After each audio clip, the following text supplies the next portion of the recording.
مصادر ضوئيه، واحد لونه احمر، واحد لونه ازرق، واحد لونه اصفر. الحته دي مهمه جدا عشان بيجي عليها اسئله، فلازم تبقى فاهم ايه وضعها بالظبط. لو انا هشتغل لك الاول بالاحمر، ده اكبر طول موجي، تمام؟ طيب يعني ايه اكبر طول موجي؟ يعني عنده اكبر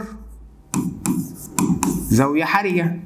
يعني انا لو حطيت المصباح بتاعي تحت كده، ماشي، وده السطح الفاصل، نعمله لك اهو بالاسود، ده السطح الفاصل ما بين الميه والهواء، تمام؟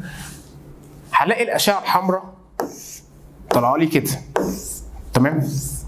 طيب اسالك سؤال بقى، الضوء ده الزاويه الحرجه بتاعته ايه؟ كبيره جدا، يعني عشان يحصل له عمليه انعكاس كلي لازم يسقط